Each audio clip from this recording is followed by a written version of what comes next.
Guys അസ്സലാമു അലൈക്കും. ഇന്ന് ചപ്പാത്തിക്കുള്ള ഒരു ഉള്ളിക്കറിയാണ് നമ്മൾ ഉണ്ടാക്കുന്നത്. ആദ്യം കുറച്ച് നെയ്യെടുക്കുക, ചൂടാക്കുക. ചൂടായി കഴിഞ്ഞാൽ കുറച്ച് കടുക് ഇട്ട് കൊടുക്കാം. കടുക് പൊട്ടി കഴിഞ്ഞ് കഴിഞ്ഞാൽ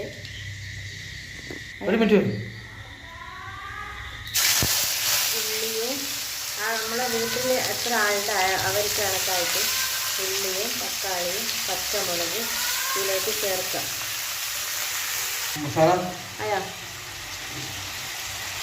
അതിനുശേഷം ഇത് നന്നായി ഇളക്കുക. ഈ പച്ചക്കറി വാടുന്നവരെ ഇളക്കണം.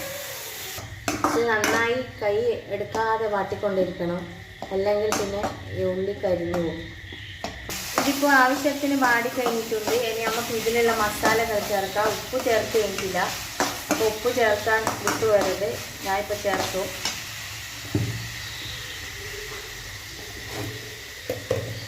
ഇതാവശ്യത്തിനുള്ള ഉപ്പ് ചേർക്കാം നമുക്ക്. പിന്നെ കുറച്ച് മുളക് പൊടി ചേർത്തിട്ടുണ്ട്. അതിന് ശേഷം കുറച്ച് മഞ്ഞൾപ്പൊടി.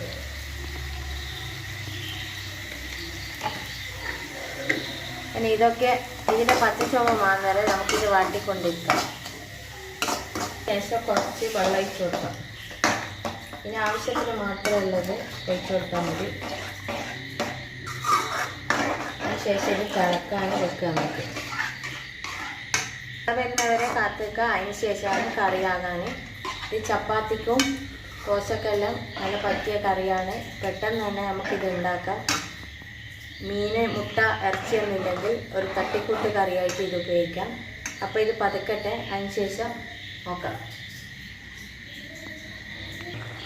ഹലോ ഗൈസ്, ഇത് തിളച്ച് വരുന്നതിന് പക്ഷേ ഈ കറിക്ക് കുറച്ച് ഉപ്പ് കുറവാണ്. അപ്പോൾ ഞാൻ വീണ്ടും ചേർത്തിട്ടുണ്ട്.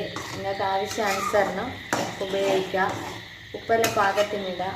അപ്പോൾ ഇത് കറി കുറച്ചും കൂടി തിളക്കാനുണ്ട്, നമുക്ക് കാത്തിക്കാം. ചപ്പാത്തി ഇവിടെ റെഡി ആയിട്ടുണ്ട്. ചപ്പാത്തി ചുട്ട് വെച്ചിന്. അതിനുശേഷം പെട്ടെന്നാണ് കറിയാകാൻ തന്നെ. കറി അതിന് ശേഷമാണ് ആക്കിയത്.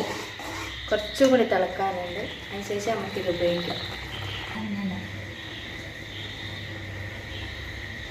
ഹലോ ഗൈസ്, എന്നോട് പുളി ചേർക്കാൻ വിട്ടുപോയി.